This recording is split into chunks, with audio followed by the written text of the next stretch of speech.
Bismillahirrahmanirrahim. Assalamualaikum warahmatullahi wabarakatuh. Alhamdulillahirabbil alamin. Hamdan katsiran tayyiban mubarakan fih kama yuhibbu rabbuna wa yarda.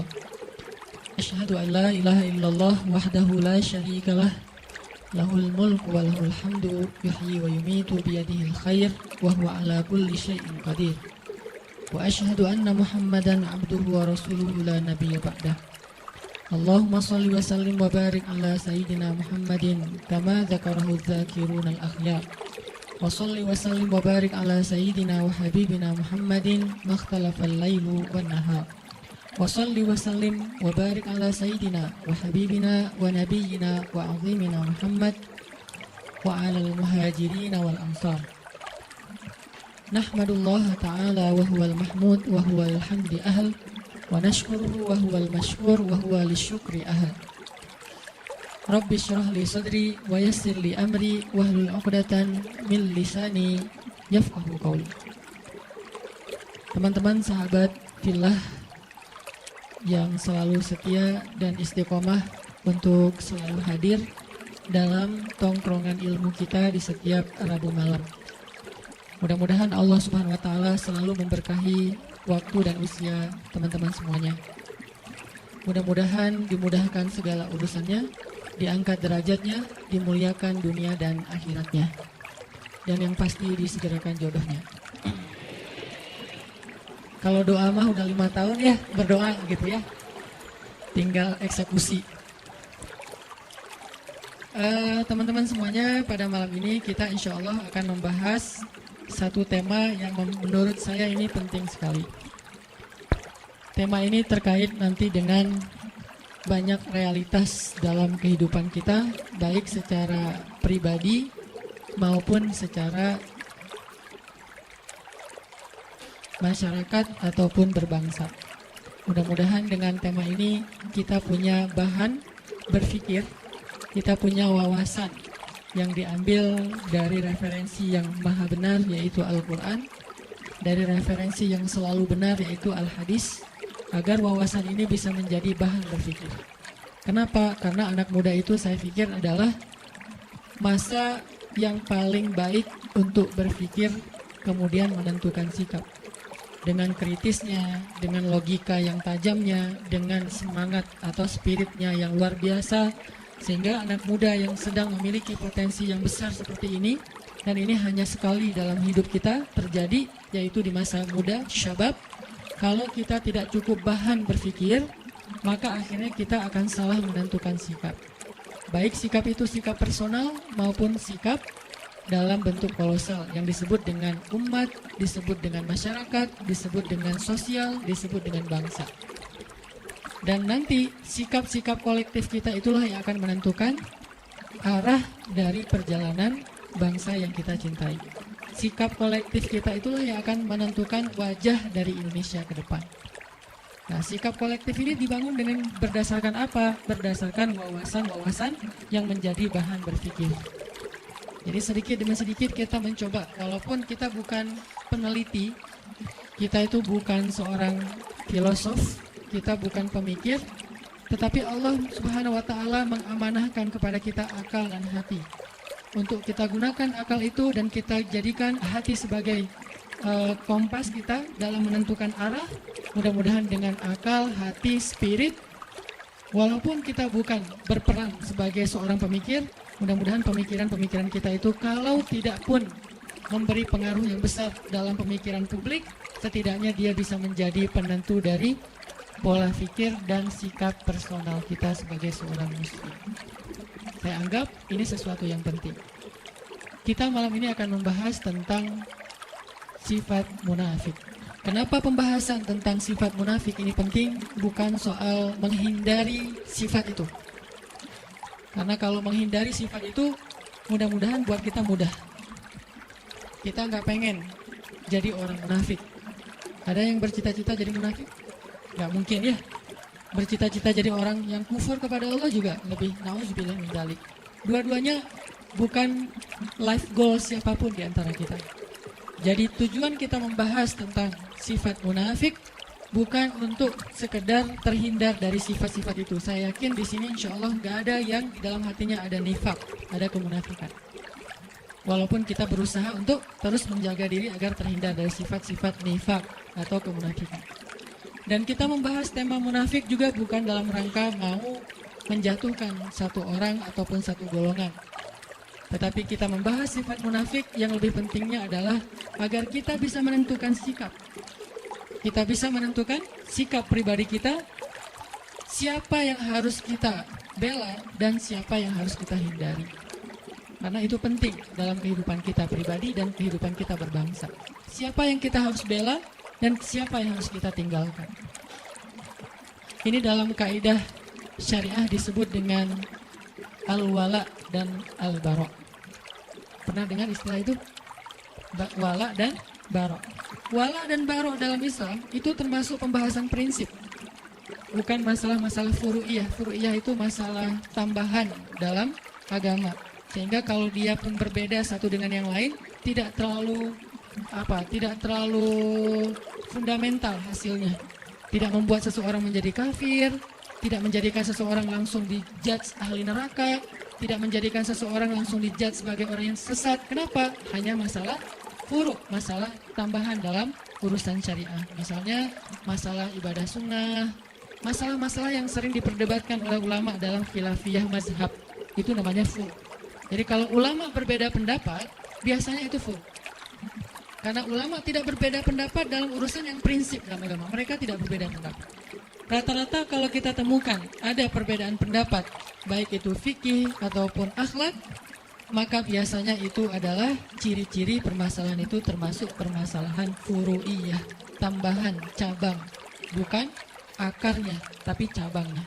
Kalau dalam masalah usul itu bahasa Arab yang jadi bahasa Indonesia, usul. Usul itu asal. Asal itu bahasa Indonesia juga, asli. Karena dulu saya ngajar bahasa Arab, dan saya ketika ngajar bahasa Arab bukan ngajar grammar, tapi mencoba untuk ngajarin vocab Arab yang banyak hubungannya dengan bahasa kita, biar nggak terlalu susah menghafal. Ternyata 90% dari bahasa Indonesia itu memang diserap dari bahasa Arab.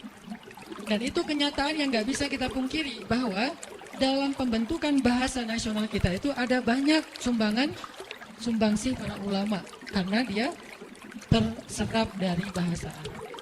Jadi asalnya asal atau asal, asli, usul ya. Semuanya bahasa Indonesia yang diambil dari bahasa Arab. Jadi asalnya sesuatu itu namanya akar. Furu, cabangnya sesuatu yang tumbuh dari akar. Nah biasanya ulama kalau berbeda pendapat dalam sesuatu pasti itu furu'iyah.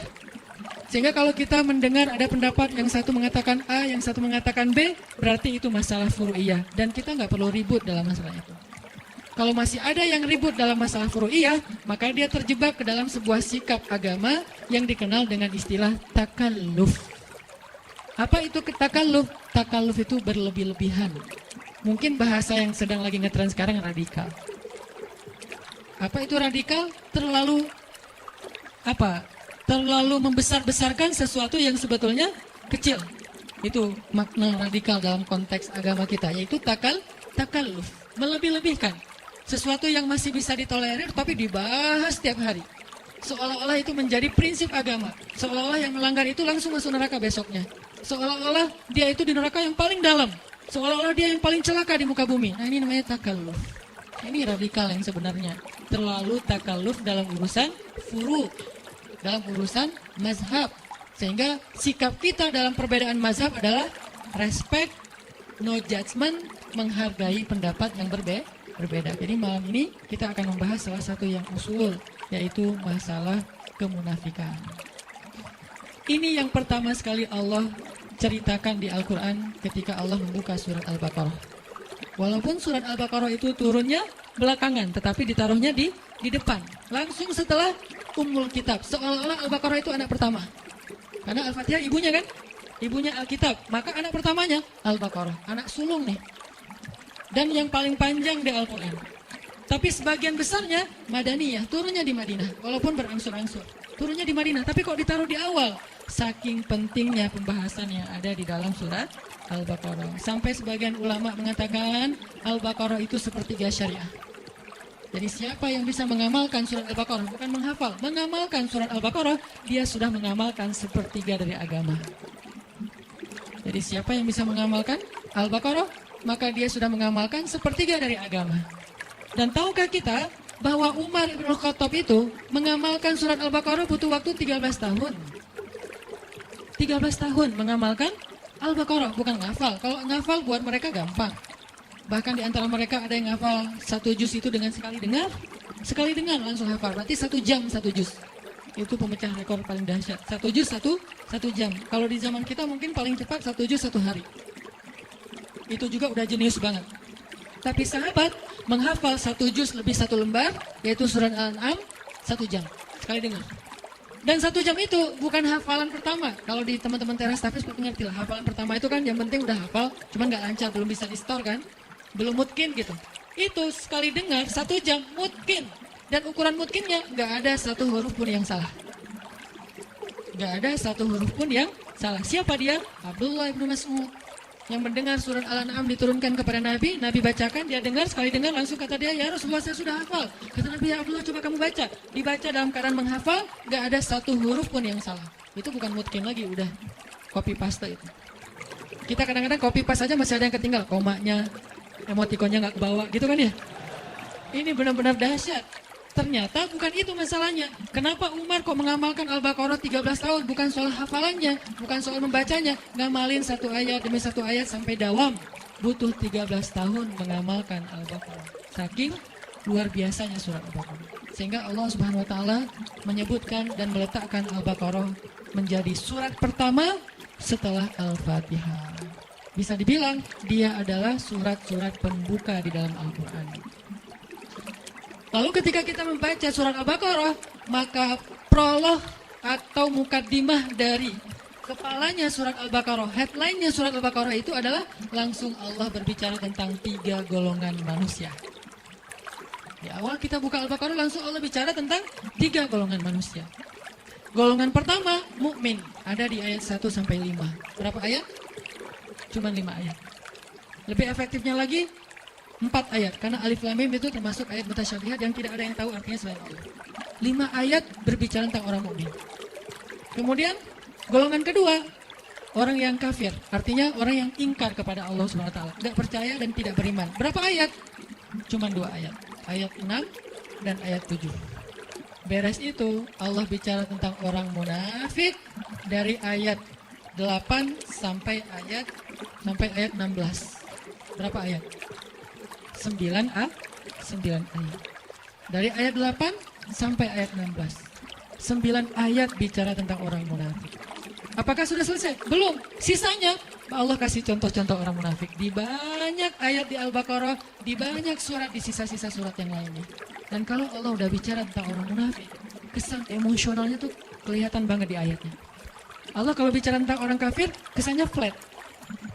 Kalau bicara tentang orang mukmin, rahmah. Allah tuh sayang banget sama mereka. Kalau Allah bicara tentang orang munafik, Allah itu kayak emosi banget tuh. Disebutin orang munafik tuh gini, kalian harus hati-hati ya, kalian harus hati-hati. Jadi Allah itu kayak khawatir banget kita terhadap perangai dan kejahatan orang munafik. Allah kalau bicara tentang orang kafir itu hanya bicara tentang surga neraka, bicara tentang kehancuran mereka. Tapi kalau bicara orang munafik, isinya adalah kalau kita mau bikin poinnya, wahai orang hamba-hambaku yang beriman, hati-hati sama mereka. Itu intinya. Makanya saking Allah pengen kita hati-hati dengan orang munafik, penjelasan orang munafik di Al-Quran itu tuh detail banget. Contohnya tuh banyak banget. Kenapa? Karena mereka lebih bahaya daripada orang-orang kafir dalam perangai, perilaku, gangguan, dan siasat mereka kepada orang yang beriman. Makanya kita diajarkan di Al-Quran bukan ayat tentang permusuhan. Ini bukan ayat perpecahan, ini bukan ayat permusuhan. Kalau kita menuduh bahwa membahas tentang munafik itu berarti memunculkan permusuhan, berarti kita menuduh Al-Quran memunculkan permusuhan. Padahal sebagian besar dari ayat Al-Quran itu banyak berkisah tentang orang munafik. Kenapa? Biar kita hati-hati. Biar kita menghindar, jangan sampai kita masuk golongan ini. Kenapa? Orang kafir itu masuk neraka, orang munafik jadi kayu bakarnya neraka. Innal munafiqina fid darkil asfal. Asfal itu bahasa Arab yang jadi bahasa Sunda, aspal.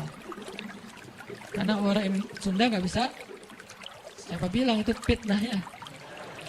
Jadi aspal, tempat paling bawah yang diinjak-injak. Bahasa kitanya aspal. Masa bisa aja sih Ustaz? Benar. Jadi asfali minan nar, aspalnya neraka. Maksud aspalnya neraka, dasarnya neraka. Yang paling bawah, udah nggak ada lagi di bawahnya apa? Gorong-gorong atau apa? Enggak, udah. Paling bawah itu adalah aspal udah. Berarti yang disebut dengan aspal, bahan bakarnya, kayu bakarnya, dibuat dari bukan kayu bakar, batu. Karena bahan bakar api neraka itu adalah batu. Waquduhan nasu wal hijarah. Bahan bakarnya adalah manusia dan batu. Manusia yang dimaksud dalam ayat ini siapa? Innal munafiqina fid darkil asfali minan nar. Na'udzubillahi min dzalik. Ini, sehingga tanpa kita sadari mungkin kita nggak termasuk orang munafik, tapi begitu kita berwala kepada orang munafik, membela orang munafik, berpihak sama orang munafik, mendukung kegiatan-kegiatan kemunafikan, maka kita masuk dalam golongan itu. Dan ini yang bahaya nih. Bukannya kita menjadi munafik, kita tetap sholat, tapi kita mendukung kemunafikan. Kita tetap puasa, tetapi kita membela kemunafikan. Kita tetap bayar zakat, tetapi kita berpihak kepada kemunafikan. Ini bahaya nih. Karena sholat, puasa, dan zakat kita adalah ritual. Tetapi wala dan barok kita justru kepada musuh-musuh Allah Subhanahu wa Ta'ala. Jadi pembahasan kita pada malam ini bukan dalam rangka memecah belah, bukan dalam rangka menghasut, tetapi dalam rangka kita belajar dari Al-Quran agar kita terhindar. Siapa yang merasa dirinya mirip dengan ayat-ayat disebutkan, maka tubu ilallah, bertaubatlah segera. Siapa yang merasa tidak mirip, kayaknya bukan saya deh. Maka hati-hati supaya kita jangan sampai mendukung orang-orang yang seperti ini. Cuma seperti itu, sederhananya moral of the story dari pembahasan tentang al-munafik atau al-munafikun. Makanya teman-teman nanti bisa baca di dalam beberapa ayat, dan nanti habis sholat isya kita coba bedah. Dan pas sholat isya saya juga akan baca Al-Baqarahnya dari ayat 1 sampai selesai tadi ayat berapa?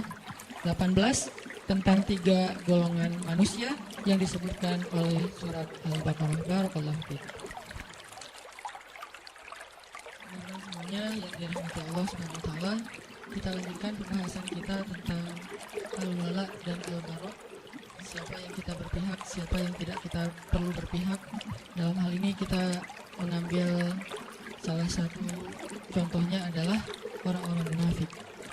Jadi dalam konteks Islam kita nggak boleh berpihak kepada orang munafik. Tapi kalau kita kasihan kepada dia secara manusiawi, itu sangat boleh, bukan hanya boleh, harus.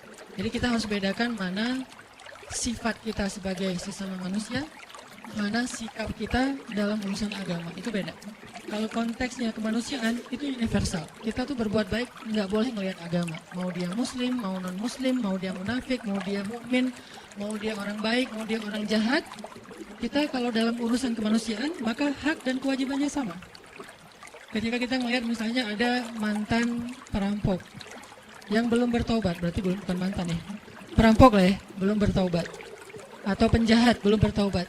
Kemudian dia sakit yang parah, terus tergeletak di jalan, nggak ada yang mau menolong dia. Lalu kita lewat dan kita mampu menolong kita, maka di dalam konteks ini kita wajib untuk menolong dia. Terserah dia seorang penjahat, dia seorang ahli maksiat, bahkan dia orang yang musyrik kepada Allah, orang yang tidak beriman kepada Allah. Karena konteksnya di sini adalah konteks kemanusiaan, nggak ngelihat agama, apalagi ngelihat negara ya. Agama aja nggak boleh jadi sekat kalau dalam konteks kemanusiaan, apalagi negara. Jadi kalau kita bicara Palestina, Suriah, mentang-mentang di sana mayoritasnya Muslim terus jadi nggak ditolong, enggak. Jadi agama aja bukan masalah, apalagi negara. Mentang-mentang mereka bukan orang Indonesia, jadi bukan tanggung jawab kita. Enggak, kalau dalam konteks kemanusiaan, bahkan kalau dia adalah orang Yahudi sekalipun, atau dia orang pagan sekalipun yang menyembah batu ataupun kayu atau menyembah patung, kalau dia adalah terzolimi, maka tugas kita adalah menolong dia dengan apapun yang kita bisa. Makanya kemarin ada salah satu pasien kanker di Bandung, beliau kebenaran non-muslim. Bukan salah satu, ada beberapa orang non-muslim, pasien kanker dan kurang mampu. Kemudian karena istri megang beberapa proyek sosial untuk pasien kanker yang kurang mampu, akhirnya kita ambil pasien ini, kita coba audiensi, asistensi ke dokter sampai beres pengobatannya, operasinya. Yang satu meninggal, yang satu alhamdulillah bisa survive. Dan kita nggak mempertanyakan, wah ini kayaknya non-muslim nggak usah ditolong. Kayaknya kalau ditolong nggak ada pahala. Pahalanya sama. Mau dia muslim, mau non-muslim, pahala menolong dia adalah sama, karena dia manusia dalam konteks kemanusiaan universal. Ini tidak ada perdebatan di antara ulama. Dalam konteks muamalah juga kayak gitu. Kaidahnya adalah tidak ada kezoliman. Konteks muamalah misalnya jual beli, kita bekerja di sebuah perusahaan yang di situ tuh ada muslim, ada non-muslim. Maka ini universal dengan syarat tidak mengganggu batasan-batasan syariah agama kita. Kalau itu terganggu, maka nanti akan ada pengecualian. Misalnya kita nggak dibolehin pakai hijab di situ, pasti ada pengecualian. Misalnya kita di situ dipaksa untuk minum khamar seperti yang kerja di Jepang misalnya. Selebrasi mereka itu minum sake misalnya. Kalau kita nggak minum, maka kita dimarahi atau dipecat. Di sini ada pengecualian. Tapi kalau tidak membatasi atau mengganggu batasan syariat, maka tidak masalah kita bermuamalah dengan siapapun, bahkan kepada orang yang tidak beriman sekalipun. Apalagi kemanusiaan. Tapi kalau dalam konteks sikap agama, nah ini lebih spesifik lagi. Di situ beda antara mukmin, kafir, munafik beda. Kafir juga ada dua, ada yang harbi, ada yang zimmi. Yang harbi itu yang memerangi kita, yang zimmi dia tidak memerangi kita, maka kita boleh berbuat baik kepada dia. Namanya non-muslim. Yang tidak memerangi kita. Kalau yang memerangi kita dalam Al-Quran disebut kufar. Kalau yang tidak memerangi, mereka tidak dipanggil dengan bahasa orang kafirun, tetapi mereka disebut dengan orang Yahudi, orang Nasrani, orang musyrikun, dan seterusnya. Intinya adalah kita tidak ada kewajiban atau anjuran untuk memusuhi mereka. Mereka adalah saudara kita dalam kemanusiaan, dalam negara, dalam bangsa, dalam suku. Dalam konteks apa? Dalam konteks muamalah, dalam konteks kemanusiaan. Kalau dalam konteks agama, kalau mereka tidak memerangi kita, maka kita nggak boleh dilarang untuk menyakiti mereka, apalagi memusuhi mereka. Bahkan jika ada pertikaian antara non-muslim dengan muslim, kita nggak boleh berpihak berdasarkan agama.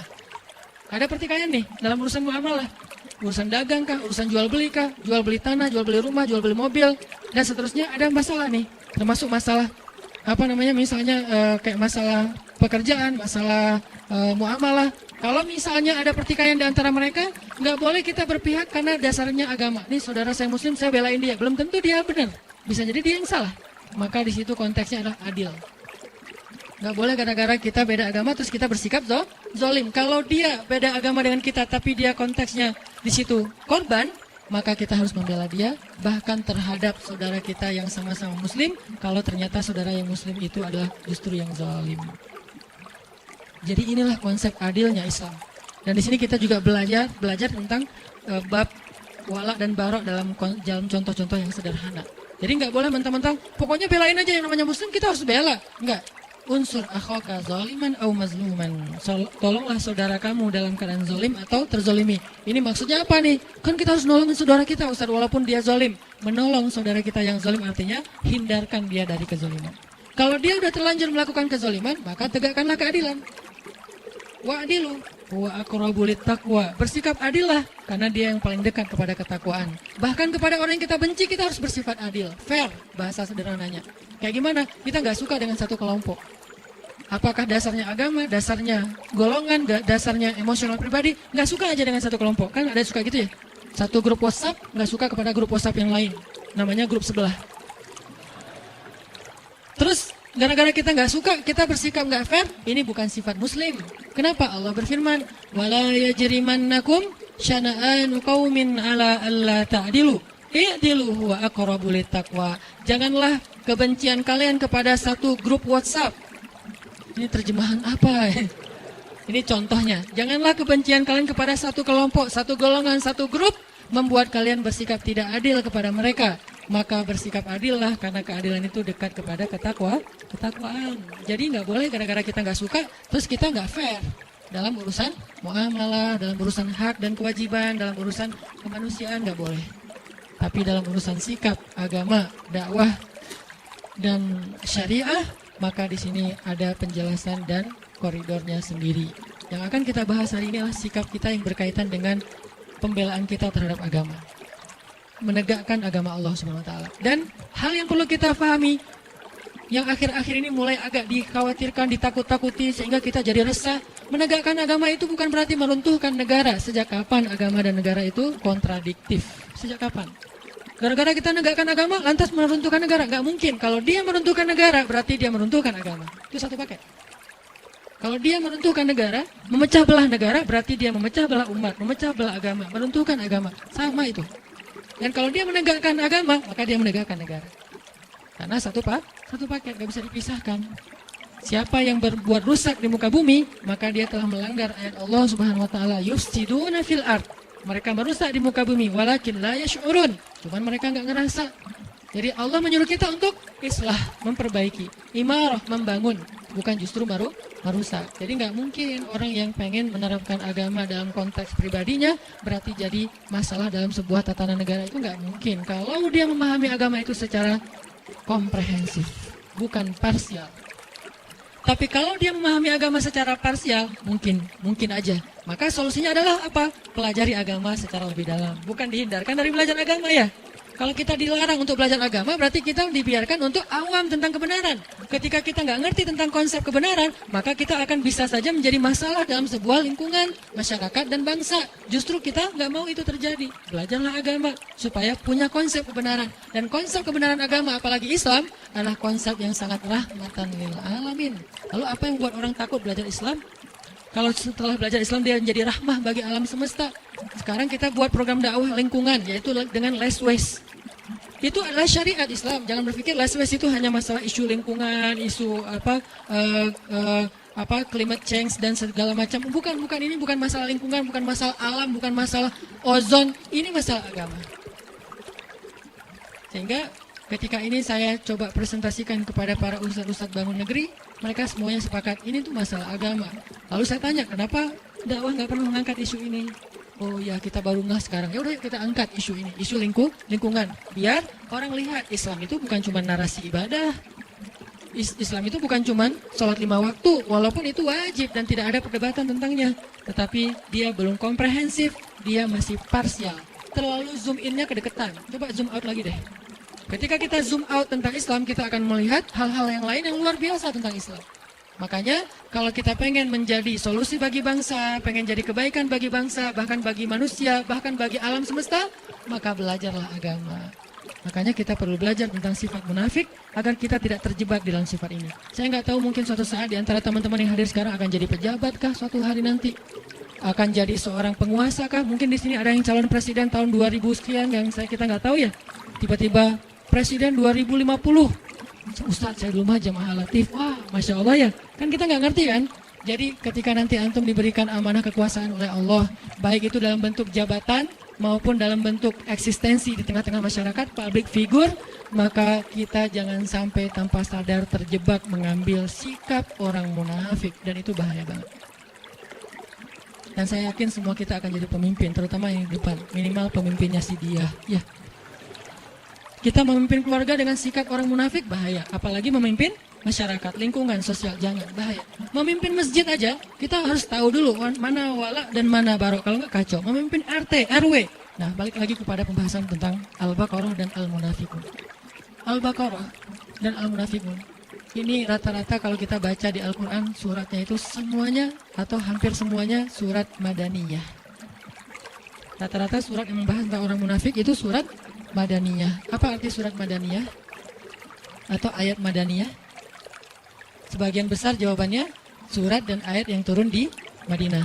Itu? Ternyata bukan. Surat Madaniyah bukan surat yang turun di Madinah. Surat Madaniyah surat yang turun setelah hijrah. Ayat Madaniyah bukan ayat yang turun di Madinah, tapi ayat Madaniyah ayat yang turun setelah hijrah. Kalau dia turun di Mekah tapi setelah hijrah, namanya Madaniyah, bukan Makkiyah. Jadi bukan soal tempat, tapi fase dakwah, periodisasi dakwah. Yang turun setelah hijrah semuanya Madaniyah. Mau dia turun di Madinah, mau turunnya di Bani Quraidah, mau turunnya di Khaybar, mau turunnya di misalnya Mekah ketika terjadi perjanjian Hudaybiyah, semuanya Madaniyah. Walaupun turunnya bukan di kota Madinah. Jadi ukurannya adalah peristiwa hijrah. Makanya hijrah ini menjadi sesuatu yang penting dan berharga dalam Islam. Sampai dia menjadi nama penanggalan dalam Islam, tahun Hijriah. Kenapa nggak diambil peristiwa yang lain yang besar juga? Ada Bi'sah, awal Nabi dapat wahyu, namanya tahun Bi'sah 1, Bi'sah 2, Bi'sah 3. Sehingga kita nggak tahu tahun Hijriah, tahunnya tahun Bi'sah, yaitu dapat wahyu pertama. Kenapa nggak Isra Mi'raj, peristiwa yang besar kan, sampai naik ke langit ketemu dengan Allah, sehingga disebut dengan Mi'raj 1, Mi'raj 2, Mi'raj 3. Sekarang tahun Mi'raj 1400 sekian, Mi'rajiyah misalnya. Kenapa enggak Mi'raj? Kenapa enggak perang Badar? Badar 1, Badar 2, Badar 3. Kenapa enggak wafatnya Nabi? Wafat Nabi 1, wafat Nabi 2 seperti agama yang lain setelah wafatnya Nabi mereka? Kenapa hijrah? Saking pentingnya peristiwa hijrah dalam Islam yang merubah banyak hal dalam konsep dakwah. Itu kenapa kita mengangkatnya menjadi sebuah isu yang kemudian kita jadikan tren, yaitu tren hijrah. Jadi hijrah itu bukan akal-akalannya Hanan At-Taqi. Hijrah itu bukan tren yang baru-baru ini muncul. Hijrah itu ada di Al-Quran, ada di hadis. Bagaimana kita takut terhadap sesuatu yang ada konsepnya di Al-Quran, yaitu hijrah. Orang yang berhijrah namanya muhajirin. Orang yang menerima orang yang berhijrah namanya ansor ya. Salah satu cita-cita kita ke depan apa? Mempersaudarakan Viking Bobotoh sama The Jack. Mempersaudarakan Aremania sama Bonek. Itu cita-cita Barisan Bangun Negeri, para guru sekarang. Kita persaudarakan 4 supporter bola terbesar di Indonesia. Ikonnya supporter bola. Kalau berhasil, mu'akhat bainal Viking wa The Jack wa baina Aremania wa Bonek, berarti dakwah ini luar biasa. Lewat apa? Lewat hijrah. Alhamdulillah dulu teman-teman motor kan lewat hijrah juga. Kita akhirnya berubah dari yang disebut awalnya orang nyebutnya geng motor, kemudian menjadi ormas. Di dalamnya ada divisi dakwah. Kemudian kita belajar Islam bareng-bareng. Kemudian banyak yang bertobat. Kemudian akhirnya gerakan teman-teman dari XTC, Munraker, BRIG, SGBF ngapain? Jadi panitia ta'lim, kan bagus kan? Mana ada sejarah teman-teman ini pernah jadi panitia ta'lim secara organisasi sebelum ada dakwah hijrah. Artinya hijrah ini sesuatu yang baik untuk negara kita. Banyak mengubah hal. Ke depan kita akan lihat 4 supporter bola untuk bersaudara. Setelah bersaudara jadi apa mereka? 1 jadi muhajirin, 1 jadi ansor. Siapa muhajirin, siapa ansor? Yang tandingnya tandang muhajirin. Yang tandingnya kandang ansor. Nanti ketika muhajirin yang tandang datang ke kota lawannya disambut dengan Tola al-Badr. Kan seru ya? Bayang nggak nyambut The Jack di Padalarang gitu ya, mereka datang bertruk-truk gitu disambut di Padalarang, Tola al-Badru alaina. Wah, saya di depan tuh pakai mic. Vokalisnya saya sama Ebit Tola al-Badru alaina. Itu perilaku ansor, bukankah itu kebaikan? Berarti hijrah teh. Gara-gara ada hijrah, ada muhajirin, ada ansor. Terus apalagi perilakunya? Ansor yu'thiruna ala anfusihim walau kana bihim khasasah. Mendahulukan muhajirin daripada dirinya walaupun dia butuh kepada sesuatu itu. Silakan teman-teman The Jack masuk duluan, kita belakangan ke stadion. Masuk. Udah selesai, udah ansor masuk. Teman-teman Viking Bobotoh masuk. Di dalamnya saling mendoakan kebaikan. Semoga kalian menang. Enggak, kalian aja yang menang. Kan seru ya? Ini nih baru namanya hijrah. Itu tuh cita-cita saya banget dari dulu. Pelan-pelan saya membangun network, membangun basis sosial, membangun bergaining supaya punya agreement yang cocok dengan level-level tertentu. Pelan-pelan sekarang masuk. Alhamdulillah teman-teman di Jakarta mulai dekat dengan Bung Ferry. Di kita di sini ada Mang Yana. Pelan-pelan suatu saat nggak ada lagi adegan pembunuhan, pengeroyokan, kezoliman yang kayak sering kita lihat baik di The Jack maupun di Bobotoh sama-sama punya korban, nggak ada lagi. Yang ada saling mendoakan. Semoga kalian menang. Kalian aja. Akhirnya rame lagi gara-gara itu ya. Saling mendoakan kebaikan. Ternyata gara-gara saling mendoakan, fair, nggak ada yang menang. Seri. Asal tanding di sini seri, asal tanding di Jakarta seri. Yang lain baru kita doakan yang berbeda. Artinya kayak luar biasa gitu. Nanti pas pulang dianterin, dikasih bekal, bawain apa misalnya, sebutlah oleh-oleh Bandung, khas Bandung gitu kan ya. Buah-buah yang random atau apalah gitu kan. Bawain peyem kayak apalah, bawain bala-bala, banyakin cengeknya, kasih kan biar gregetan gitu kan. Wah Masya Allah, karena saya makan bala-bala gak ada cengek, gak ada rasanya. Pas kita ke Jakarta dibawain apa, ondel-ondel atau apalah sama teman-teman. Ini semuanya adalah karena hijrah. Itu tuh goal dari program hijrah kita, bukan sekedar ngaji. Ngaji ini adalah cara kita untuk mengupgrade kapasitas spiritual dan wawasan. Tapi praktek sesungguhnya dari hijrah itu adalah behavior, perilaku kita. Baik itu perilaku personal maupun perilaku sosial. Perilaku sosial itu tadi mu'akhat, persaudaraan antara kita. Dan itu udah terjadi di Bandung dengan ikonnya anak-anak motor. Itu bukti bahwa hijrah itu ternyata solusi untuk bangsa. Kenapa kita malah takut? Aneh kan? Logikanya harus kita asah lagi nih. Dengan apa mengasah logikanya? Dengan Al-Quran, dengan hadis Rasulullah SAW. Berarti kalau ini menjadi solusi untuk bangsa, berarti Rasulullah itu orang yang sangat berjasa bagi bangsa kita. Karena Rasul yang udah ngajarin tentang konsepsi hijrah ini kepada kita, yang konsep itu lalu saya convert, saya terjemahin bersama dengan para guru untuk menjadi program sosial. Berarti Rasul berjasa banget. Rasul berjasa untuk kita sejak dulu. Nanti berjasa lagi di padang mahsyar. Kita pikir udah selesai urusan kita sama Nabi. Belum selesai. Satu-satunya urusan dengan manusia yang dibawa sampai ke akhirat, itu cuma Nabi loh. Kita dengan pasangan kita aja udah beres. Memang sehidup semati, tapi tidak sehidup lagi. Sehidup lagi udah pisah. Ketemu lagi di surga ya kalau masuk surga dua-duanya. Kalau salah satu di surga yang salah satu di neraka, na'udzubillah min dzalik, maka dia akan dipasangkan lagi dengan pasangan yang sesuai dengan dia. Na'udzubillah, kan gak rela banget ya, udah di neraka terus dia selingkuh gitu kan ya. Jangan sampai. Makanya kalau dua-duanya di surga, balik lagi bareng. Makanya Rasul itu berjasa untuk kita bukan cuma di dunia teman-teman, sampai di padang mahsyar. Satu-satunya manusia yang teman-teman bisa lihat di YouTube beberapa booster tentang Rasulullah yang paling sibuk di akhirat, yang paling sibuk mengurus orang lain itu cuma satu orang, Nabi Muhammad SAW. Yang lain semuanya ngurus diri sendiri. Semuanya berlaku kalimat kullu mri'im minhum yawma idzin sya'nun yughnih. Semua orang pada hari itu sibuk dengan urusannya sendiri-sendiri. Illa Rasulullah SAW yang sibuk dengan urusan umatnya. Makanya nggak terputus urusan kita dengan Nabi, nggak terikat dengan zaman, tempat, terus sampai lintas zaman dunia dan akhirat. Jadi kita balik lagi, ternyata pembahasan tentang orang munafik itu muncul setelah hijrah, bukan di Madinah, setelah hijrah. Kenapa baru muncul munafik ini? Gerakannya, kekacauannya setelah hijrah. Karena Islam setelah hijrah itu mulai eksis. Sebelum hijrah, Islam itu tertindas. Islam itu tersembunyi, hanya ada di beberapa golongan-golongan kecil, yaitu orang-orang yang lemah di kota Mekah. Tapi setelah hijrah, Islam itu eksis, kuat, berpengaruh. Muncullah orang-orang munafik, muncullah ayat-ayat tentang munafik, muncullah surat Al-Munafikun. Cari di Al-Quran itu surat apa? Madaniyah, surat yang turun setelah hijrah. Jadi nggak heran kalau kemunafikan dalam berbagai macam bentuk-bentuknya itu muncul setelah Islam semakin eksis dan berpengaruh. Orang mulai datang ke masjid beramai-ramai. Yang dulunya kita susah banget melihat anak muda ramai di masjid seperti sekarang ya. Dulu masjid itu diramaikan oleh siapa? Oleh kakek-kakek. Sekarang fenomenanya Masya Allah. Setelah hijrah dalam konteks kekitaan, maka yadkhuluna fi dinillahi afwaja. Orang berbondong-bondong masuk ke dalam agama Allah. Agama di sini bisa artinya syariat, bisa artinya masjid, bisa artinya taklim. Berbondong-bondong. Baik itu kajian saya, kajian Ustaz Muslimat, kajian Ustaz yang lain, semuanya ramai. Lebih ramai daripada konser. Setelah apa? Setelah hijrah.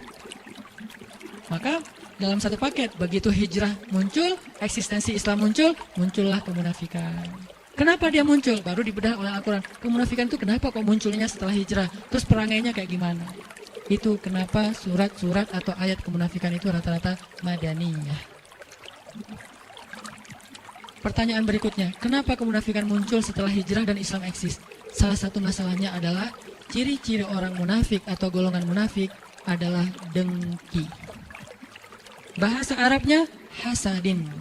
Makanya ada doa min syarri hasidin idza hasad, dari kedengkian orang yang dengki. Dia dengki dengan keislaman, dia dengki dengan eksistensinya kaum muslimin. Dia dengki, dia nggak suka. Bahasa lainnya selain hasad apa? Ghillan. Makanya di dalam Al-Quran Allah mengajarkan kita juga doa, wala taj'al fi qulubina ghillal lilladzina amanu. Ya Allah, jangan jadikan di dalam hati kami rasa dengki kepada sesama orang beriman. Jadi kalau kita dengki kepada kelompok-kelompok kaum muslimin gara-gara dia lebih eksis, maka jangan-jangan di dalam hati kita ada kemunafikan, wal iyadzubillah. Kalau kemunafikan itu baru di hati aja, maka ini masih munafik kecil. Kalau kemunafikan itu kemudian berbentuk cara kita, sikap kita menghalang-halangi kebaikan dan dakwah, berarti sudah masuk kemunafikan besar. Dan itu berlakulah ayat innal munafiqina fid darkil asfali minan nar, na'udzubillah. Kalau kemunafikannya masih dalam hati, masih kemunafikan kecil. Saya nggak suka ngeliat kajian itu ramai. Saya nggak suka ngeliat masjid kok ramai sekali. Berarti dia dalam hati doang. Kalau dia lalu dengan kedengkian itu kemudian membuat sebuah penghalang agar orang tidak lagi bisa meramaikan masjid, dia halang-halangi, dia fitnah, dia pecah belah, berarti sudah dengkinya, kemunafikannya kemunafikan yang besar. Dan kalau sudah kemunafikan yang besar, bahasanya Allah di surat Al-Munafikun apa? Humul aduhu fahzarhum. Mereka itu musuh dan hati-hatilah kalian terhadap mereka. Sekarang kita tinggal melihat diri kita masing-masing. Apakah kita dengki terhadap kelompok sesama kaum muslimin? Taklim yang rame, taklim yang di sana rame, kajian yang di sana rame, festival yang itu kok rame banget, berbondong-bondong orang datang. Ada 1, 2, dan 3 sekarang ya. Masjid di sana kok ramai dengan anak muda, masjid di sana ramai dengan ibu-ibu taklim, yang di sana ramai dengan bapak-bapak atau kakek-kakek. Masing-masing punya segmentasi yang berbeda-beda ya. Kajiannya berbeda-beda juga. Masjid di sana tuh kajiannya rutin. Masjid di sana tuh hari Ahad, namanya jihad, pengajian hari Ahad, bebas. Kalau kita dengki ngelihat masjid ramai, berarti dalam diri kita udah ada ayatul munafik. Salah satu ciri kemunafikan. Hati-hati. Kalau kita nggak suka ngelihat masjid ramai. Tapi kalau kita melihat bukan ke masjid ramainya, lebih ke urusan teknis, maka cari solusi, jangan dihalangi. Cara solusinya gimana? Ya udah batasi pesertanya, jangan rame-rame. Karena kenapa? Karena nggak memadai misalnya tempatnya. Atau carikan, yuk kita sama-sama dukung. Karena masjidnya udah rame, parkir nggak ada. Ya udah, siapa yang mau meminjamkan lapangannya untuk parkir? Nanti berlaku di situ ayat wa ta'awanu 'alal birri wat taqwa, saling menolong dalam kebaikan dan ketakwaan. Itu lebih bagus lagi. In tansurullaha yansurukum. Kalau kamu tolong agama Allah, Allah tolong kamu. Tijarah dengan Allah, dengan hartanya dan dirinya. Itu yang harusnya kita lakukan. Melihat masjid ramai. Al-Latif sekarang ramai nih. Aduh, membludak, parkir susah. Akhirnya jamaah kadang-kadang mikir untuk, kajiannya di Al-Latif ya. Aduh, pasti parkirnya susah, gak jadi datang deh. Sehingga yang datangnya setengah dari biasanya. Kalau di TSB datang karena parkirnya luas, tempatnya luas. Nah, kita carikan solusi. Kan gak mungkin setiap hari, setiap minggu juga di TSB karena mereka juga punya jadwal. Oh ya udah, saya punya lapangan. Di mana misalnya? Di Cihanjuang. Nggak mungkin juga sih, kejauhan. Saya punya lapangan daerah-daerah sini nih, daerah Cihapit. Pakai aja. Nggak usah wakaf, tapi pinjam. Karena kalau wakaf mungkin agak berat, kita masih butuh ya. Pinjamin aja lapangan. Berarti kita mendukung agama Allah dan senang kalau masjid ramai. Kita sumbang apa yang kita bisa sumbang? Makanan kek, atau apa aja biar nyaman jamaahnya. Berarti insya Allah di dalam hati kita itu ada iman. Kenapa? Hanya orang yang beriman, yang senang melihat masjid itu makmur. Innama ya'muru masajidallah man aman. Sesungguhnya yang memakmurkan masjid Allah dan senang dengan makmurnya masjid, man amana billah, orang yang beriman kepada Allah. Tapi kalau kita dengki dengan dakwah, dengki dengan taklim, dengki dengan kajian, dengki dengan public figure yang bisa membawa banyak massa, crowd event, dengki dengan masjid yang semakin ramai, berarti jangan-jangan fi qulubihim marad, di hati mereka ada penyakit. Kalau penyakit itu nggak segera kita obati dengan istighfar dan taubat, maka Allah mengancam dengan kalimat fazadahumullahu marada. Allah tambahkan lagi itu penyakitnya sehingga dia semakin jauh dari Allah. Salah satu ciri kemunafikan dengki, nggak suka. Karena kedengkian itulah mereka suka mencela, suka menghina. Wa idza laqul ladina amanu qalu amanna wa idza khalau ila syayatinihim qalu inna ma'akum innama nahnu mustahzi'un. Suka membicarakan orang yang beriman di belakang mereka. Suka mencari-cari kekurangan orang yang beriman, mencari-cari kekurangan dakwah, dihalang-halangin, dirintang-rintangin, dicari sesuatu yang bisa menjelek-jelekan mereka. Ini adalah karena kedengkian. Sehingga akhirnya perangai mereka apa? Karena dengki, ya jelek-jelekin. Kita kalau udah benci sama seseorang, dengki kan cari kejelekannya. Makanya muncullah ayat wa idza ra'aitahum yakhuduna fi ayatina wa idza ra'aital ladzina yakhuduna fi ayatina fa'arid anhum. Kalau kalian melihat mereka memperolok-olok agama Allah, ayatnya, nabinya, syariatnya, hamba-hamba yang berimannya, maka tinggalkan mereka. Allah suruh kita tinggalkan, jangan berpihak sama mereka, apalagi nge-following, unfollow. Kalau penasaran, lihat aja pakai akun yang satunya. Jangan follow. Jadi tinggalkan di sini tuh unfollow. Ada di grup, left group. Tapi dengan baik. Kalau orang yang di dalam grup tadi menurut kita dia berbuat sesuatu yang nggak nyaman dalam urusan agama, kita tinggalkan grupnya. Tapi kita nggak boleh ninggalin orangnya.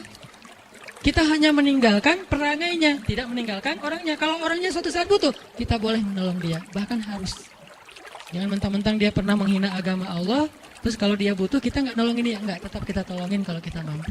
Siapa yang menolong? Yang paling dekat dengan dia hubungannya. Al-akrab summal akrab. Adil ya, fair ya. Dalam urusan kesalahannya kita nggak mau ikutan.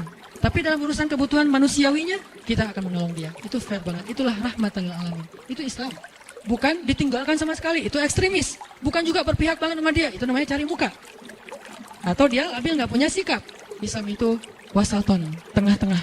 Arti tengah-tengah bukan labil. Dia dalam satu hal bersikap tegas, di sifatnya dalam hal yang lain dia bersikap penuh dengan kasih sayang. Satu, dengki, penyakitnya. Dua, penyakit munafik adalah sombong. Penyakit hatinya orang munafik adalah sombong. Memandang orang-orang yang beribadah kepada Allah, memandang orang-orang yang taat kepada Allah itu rendah. Dianggap mereka orang yang rendahan. Sehingga mereka nggak mau gabung dengan orang-orang yang beribadah ini. Terjadi di Al-Baqarah. Wa idza qila lahum aminu kama amanan nas. Kalau dibilang ke mereka, yuk kita beriman seperti orang-orang sudah pada beriman. Apa jawaban mereka? Qalu anu'minu kama amanas sufaha. Masa kami mau beriman seperti orang-orang sufaha? Apa arti sufaha? Arazil. Apa arti arazil? Rendahan. Jadi mereka menganggap rendah kepada orang lain. Menganggap orang yang gak sukses, orang yang miskin, orang yang gak educated, orang yang terbelakang, orang yang misalnya primitif, orang yang nggak modern, orang yang misalnya konservatif atau apapun lah istilah-istilahnya ini, sehingga dia selalu melihat Islam itu rendah aja. Islam ini ya kasihan, Islam ini penuh dengan masalah, Islam ini jelek, Islam ini apa? Dia selalu melihat kejelekan kaum muslimin dan merendahkan kaum muslimin. Ini karena sombong. Dan ketika kita baca di surat Al-Kahfi, ada perumpamaan yang Allah angkat dari sebuah kisah tentang dua orang laki-laki kan, yang satu diberikan harta dan diberikan pengikut yang banyak, followersnya banyak. Yang satu lagi nggak diberikan harta dan tidak diberikan pengikut yang banyak, dia bukan selebgram. Yang selebgram ini bilang, harta saya lebih banyak dan pengikut saya lebih kuat. Ternyata hasilnya apa dengan kesombongan dia? Akhirnya Allah Subhanahu wa taala membinasakan dia dengan ditenggelamkan ke dalam bumi dan dibakar hangus seluruh harta-hartanya oleh Allah Subhanahu wa taala. Ini karena sombong. Dan kesombongan adalah salah satu di antara dosa besar, sampai disebut sebagai di antara mengambil satu di antara dua kain Allah Subhanahu wa taala. Jadi kalau dalam ibadah umroh dan haji itu kita pakai ihram, ada yang bawahan, ada yang atasan seperti rida. Maka kata Allah, Allah punya dua helai kain. Nah, salah satunya adalah kesombongan. Siapa yang menyombongkan diri, dia telah mengambil salah satu di antara pakaian Allah. Arti pakaian Allah itu kehormatan Allah, dan itu nggak boleh diambil oleh makhluk. Hanya Allah yang boleh sombong. Makanya al-mutakabbir cuma Allah. Kita nggak boleh. Sehingga siapapun yang di dalam hatinya ada mithqala dzarrah, sekecil zarrah kesombongan, la yadkhulul jannah, tidak akan masuk surga. Hati-hati dengan sifat sombong. Mungkin kita merasa bahwa kita lebih luas pandangan atau wawasannya karena kita kuliah di luar negeri. Boleh, tapi jangan memandang orang lain rendah. Kita boleh banyak baca buku-buku ilmiah, filsafat, segala macam. Boleh, tapi jangan memandang orang lain itu bodoh. Cuman kita doang yang pintar sendiri, nggak bisa. Kita mungkin punya kawan banyak, tapi jangan menganggap orang lain kuper. Anak masjid mah kurang gaul, kurang banyak teman dan seterusnya. Nggak bisa, sehingga kita merasa gengsi untuk duduk dengan anak masjid. Gengsi untuk duduk di teras masjid, gengsi untuk duduk di dalam masjid, gengsi untuk duduk dalam dakwah. Gak boleh, ini adalah kiber, ini adalah sombong. Dan kesombongan itu salah satu sifat orang munafik. 2. Yang ketiga, di antara ciri-ciri orang munafik yang harus kita hindari adalah mereka suka cari muka. Apa cari muka? Kalau di dalam surat An-Nisa itu disebutkan dengan bahasa mudzabdzabina baina dzalik. La ilaha illa wala ilaha ula. Dia nggak ke sini, nggak ke sana. Dia tergantung kondisi. Kalau lagi orang Islam kuat, dia tiba-tiba mengaku bahwa dialah yang paling banyak, dia mendukung Islam banget, buat dia Islam itu adalah segalanya, segala macam. Tapi begitu ketemu dengan yang anti-Islam, dia bilang kita ini sama. Nah, ini munafik banget nih. Kan kita nyebutnya hipokrit kan? Karena dia bermuka dua. Sekali kita jadi teman, dia jadi teman kita, sekali jadi musuh kita. Di depan jadi teman, di belakang jadi musuh. Nah, ini kemunafikan. Dan ini kadang-kadang prakteknya bukan hanya dalam urusan agama, termasuk dalam urusan ngegeng ya. Dalam ngegeng di grup, kan dia ada di 2 grup. Kebenaran dia orangnya santuy kan.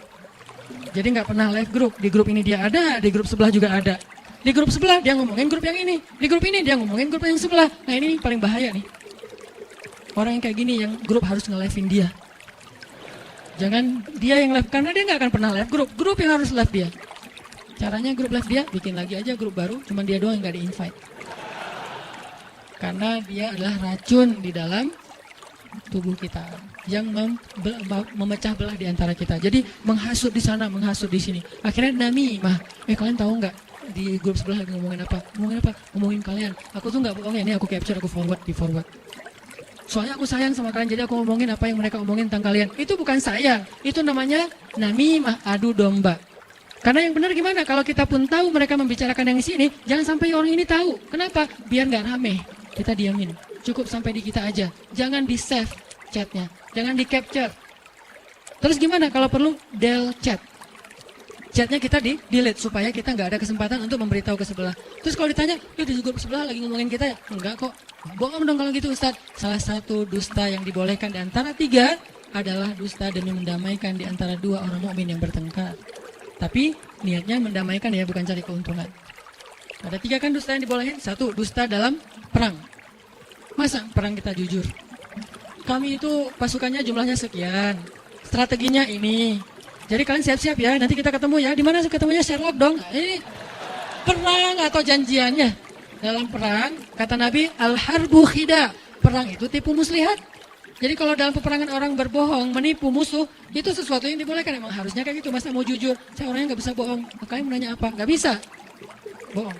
2, mendamaikan di antara mukmin yang bertengkar ya. Bukan mukmin yang lagi baik-baik aja terus kita bohong. Nggak, lagi bertengkar.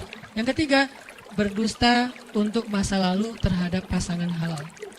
Dengan niat mau bertaubat dan melupakan, bukan modus pengen balikan. Ketemu di reuni, buka puasa bersama. Pasangan kita nanya pas pulang, kenapa sih dia tadi ngeliatin kamu terus? Biasa, mantan pacar. 10 tahun loh kita pacaran, Pak. Itu nggak boleh. Aku kan orangnya jujur, Pak, nggak ada yang ditutup-tutupin. Nggak boleh, itu jujur yang membinasakan. Jujur yang berdosa, nggak boleh jujur. Terus gimana? Enggak, mungkin dia kayak lagi pangkling aja ngeliat, kok aku udah nggak pakai kacamata misalnya atau apalah ya. Bilang apa aja, tapi dengan niat kita nggak akan balikan, bukan jadi modus. Kalau modus, innallaha alimun bidzati sudur. Allah lebih tahu isi hati. Nah, orang munafik itu suka mencari muka. Sekali ngomongnya A, sekali ngomongnya Z. Pertama dia menghina kita, tapi di sisi lain dia memuji kita. Ini maunya apa sebetulnya? Nah ini nih nggak bisa dipegang orang kayak gini. Dia harus jelas keberpihakannya kemana. Tapi dia nggak perlu mencela siapapun. Saya jelas keberpihakan saya, tapi saya nggak suka mencela dan saya nggak suka terlibat dalam debat di sosial media. Jarang teman-teman ngelihat saya berdebat di sosial media. Kenapa? Buat saya perdebatan di sosial media itu tidak produktif.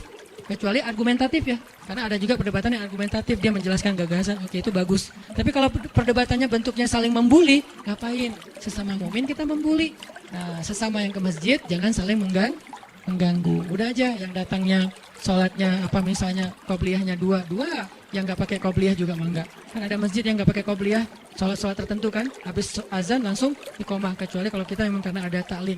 Ada juga yang walaupun bukan rawatib, dia nunggu orang supaya nanti bisa iqomah udah penuh jamaahnya. Ini mazhab.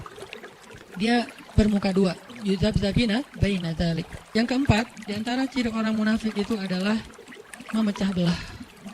Wa idza qila lahum la tufsiduna fil ard qalu innama nahnu muslihun. Kalau dikasih nasihat janganlah kalian merusak di muka bumi. Salah satu di antara maksud merusak adalah memecah belah. Jadi ajaran kita, narasi kita, ajakan kita, broadcast kita, postingan kita harusnya mempersatukan. Tapi kita tetap harus mengedukasi. Jangan gara-gara kita takut memecah belah terus akhirnya kita diam dan tidak mengedukasi apa-apa. Ketika kita posting tentang Suriah, tentang Rohingya, tentang Suriah, kita mengangkat sesuatu agar masyarakat aware untuk membantu. Bukan kita sedang memecah belah. Ketika kita bicara tentang negara, bukan memecah belah, tetapi agar kita semuanya aware dan care dengan negara kita. Yang membangun negara itu bukan cuma para politikus, kita rakyat juga punya hak membangun negara dengan karya. Makanya kita saling share supaya kita bangun negara bareng-bareng. Dimulai dari mana? Karena kita muslim dari masjid. Tapi jangan sampai kita saling menjelekan dan kemudian akhirnya menjudge orang lain. Yang kelima, orang munafik itu adalah ucapannya manis. Makanya Allah berfirman di surat Al-Munafiqun, kalau kalian melihat penampilan mereka, kalian akan kagum. Karena penampilan mereka kayak orang-orang yang berpendidikan, ilmiah banget. Kemudian kalau mereka bicara, kalian akan takjub mendengar ucapan mereka. Ucapannya itu kayak yang benar gitu. Kayak yang benar. Padahal mereka itu berargumen untuk menumpulkan pemahaman orang terhadap agama Allah SWT. Jadi tidak semua orang yang pandai bicara berarti harusnya dia benar. Maka yang menjadi ukuran kebenaran dan yang salah bukan argumentasi seseorang, tetapi apa dasarnya, apa referensinya. Kalau dasar dan referensinya ayat Allah, hadis Rasulullah SAW, maka mudah-mudahan dia adalah orang yang berkata qaulan sadida, ucapan yang jujur, ucapan yang benar. Tapi kalau yang dia bicarakan itu justru bertolak belakang dengan ayat Allah, bertolak belakang kaidahnya, bukan mana ayatnya. Kadang-kadang nggak harus persis ayatnya, tetapi dia tidak bertolak belakang dengan ayat Allah, maka itu benar. Tapi kalau bertolak belakang, Allah mengatakan tutup aurat, dia bilang suruh buka. Allah mengatakan nikahlah, dia bilang jangan nikah. Nah ini bertolak belakang nih. Kalau bertolak belakang, kita jangan lihat argumennya, tapi lihat dalilnya. Bertentangan nggak dengan agama Allah? Bertentangan nggak dengan syariat? Kalau ada orang mengajak, yuk kita nikah segera mungkin, nikah muda. Jangan takut nanti Allah yang kasih rezeki, karena saya udah mempraktekkan itu. Saya udah punya pengalaman dan pengalaman itu saya share. Saya menikah nggak punya modal. Menikah nggak punya modal, tapi Allah modalkan, kemudian Allah mudahkan segala urusan. Punya anak awalnya nggak punya modal, makanya bawa ke bidan, karena yang paling murah. Akhirnya bidannya lagi sekolah, saya lahirin sendiri. Istri saya yang lahirin, saya yang bidanin maksudnya. Ngebidanin sendiri. Kenapa? Karena nggak sanggup membawa ke rumah sakit. Tapi apakah udah berakhir hidup saya? Enggak. Setelah itu Allah kasih rezeki. Ujian rezeki. Karena kenapa? Fa inna ma'al usri yusra. Sehingga saya mengajak, memotivasi anak muda, yuk nikah. Tujuannya apa? Biar kita tidak terjebak dalam pergaulan bebas, perzinahan yang diawali dengan pacaran, yang diawali lagi dengan pacaran Islami. Ya. Karena semuanya adalah bahasa talbisul iblis. Kita tinggalkan pacaran. Udah pacarannya habis nikah aja. Itu tuh goals dari saya membawa tema-tema jomblo fisabilillah. Bukan masalah jomblonya sebetulnya. Masalah fitnah. Masalah menjaga kehormatan. Tapi mengajak menikah. Tapi kemudian muncul lagi wacana untuk mempersulit pernikahan. Nah ini juga bahaya nih. Makanya kita harus sama-sama meneliti mana yang terbaik untuk bangsa kita. Cari solusi. Kalau menurut saya, anak muda itu dikasih beasiswa nikah. Siapa yang menikah, beasiswa mahar. Kemudian bahkan di beberapa negara, di Turki itu, siapa yang menikah dengan perempuan Suriah, itu dibiayai oleh negara. Kenapa? Karena perempuan Suriah itu tidak ada yang merawat. Mereka itu pengungsi, mereka yatim piatu. Jadi siapa yang menikahi perempuan Suriah, maka dibiayai oleh negara. Walaupun nggak harus gitu-gitu amat juga sih. Ntar yang belakang protes, Ustaz emang harus ke Suriah? Nggak juga sih. Ini contoh. Artinya negara terlibat dalam menyelesaikan masalah anak muda. Masalah anak muda itu 3. 1. Masalah cinta. Apa solusi negara untuk masalah cinta? Beasiswa menikah. Keren kan? Kedua, masalah anak muda itu adalah karir. Apa solusi negara? Menciptakan lapangan pekerjaan, memudahkan pendidikan, menggratiskan pendidikan. Itu yang kedua. Yang ketiga, masalah anak muda, entertain. Entertain itu tempat ruang mereka untuk kolaborasi, komunikasi, berkreasi, berkarya, termasuk mereka yang senang dengan olahraga, main segala macam. Sediakan ruang-ruang anak muda, youth space gitu ya. 3 masalah ini ternyata dicarikan solusi, bukannya kita terhalangi. Makanya saya berharap kemana saya pergi itu saya ngobrol sama wali kota, sama bupati, sama gubernur, Pak bikin program beasiswa mahar. Insya Allah banyak banget yang akan mendukung, terutama usia di bawah 25 tahun. Itu semangat banget. Tapi tetap ada pemerintah mengawal, makanya muncul sekarang wacana peraturan supaya lebih matang secara mental ya, secara psikis. Cuman mudah-mudahan ini benar-benar jadi solusi sehingga akhirnya tidak ada lagi perempuan yang ditelantarkan. Itu benar banget. Karena ada banyak kasus setelah menikah perempuannya ditelantarkan, banyak kasus kayak gitu. Akhirnya dia harus pergi ke Hong Kong untuk bekerja karena suaminya tidak bertanggung jawab, dia harus menafkahi anaknya. Banyak kasus kayak gitu. Nah, makanya dicarikan solusi juga. Intinya adalah agama itu solusi bagi umat, solusi bagi bangsa, solusi bagi negara. Sehingga bangsa yang ingin negaranya maju harusnya mudah-mudahan bisa menerapkan Islam secara kafatan. Ada tuh negara yang mayoritasnya Muslim tapi nggak maju-maju karena tidak menerapkan Islam secara kafah, secara komprehensif. Yang diambil dari Islam cuman ritual ibadah. Padahal Islam itu juga sosial, kemanusiaan, ekonomi, dan seterusnya. Mudah-mudahan dengan pembahasan yang aclok-aclokan ini, kita bisa mengambil sebuah kesimpulan. Tadi yang pertama, saya pengen mengajak kita untuk nggak berdebat lagi soal furuk. Saya menghargai teman-teman dari Madinah yang berpendapat masalah tekstual syariah. Tapi saya juga berharap teman-teman Madinah hargai lulusan Kairo yang berpendapat kontekstual. Kita punya 2 pandangan yang berbeda yang menjadi akar perbedaan pendapat fikih. Rata-rata kayak gitu. Saya, Ustaz Abdul Somad, dan beberapa ustadz yang lulusannya dari Kairo biasanya pendapatnya kontekstual.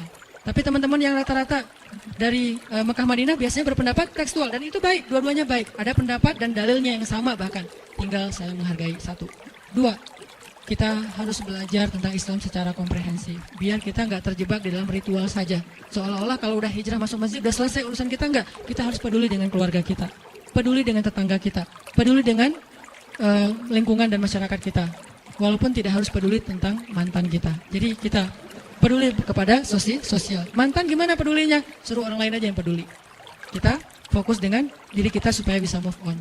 Yang ketiga, pelajarilah sesuatu yang buruk supaya kita bisa menghindarinya, bukan supaya kita melakukannya. Makanya seorang ulama bernama Ibnul Musayyab mengatakan, orang semuanya belajar masuk surga, sedangkan saya belajar tentang neraka. Semua orang belajar tentang surga, gimana biar bisa masuk surga duluan tanpa hisab segala macam. Tapi saya belajar tentang neraka agar saya bisa menghindarinya. Jadi kita kadang-kadang belajar tentang sifat orang yang beriman, tapi kadang juga kita belajar tentang sifat orang munafik agar kita bisa terhindar dari sifat kemunafikan. Barakallahu fikum. Mudah-mudahan Allah cabut kedengkian dari hati kita, kesombongan dari hati kita. Jangan sampai kita menjadi termasuk orang-orang yang menghalang-halangi jalan Allah, menghalang-halangi agama Allah, menghalang-halangi dakwah di jalan Allah Subhanahu wa taala. Yasudduna an sabilillah. Mereka menjadi batu sandungan di jalan Allah Subhanahu wa taala. Mudah-mudahan kita tidak termasuk golongan tersebut, dan mudah-mudahan Allah Subhanahu wa taala membimbing kita agar kita menjadi orang yang mukminuna haqqo, mukmin yang sebenar-benarnya. Barakallahu li wa lakum. Wassalamualaikum warahmatullahi wabarakatuh.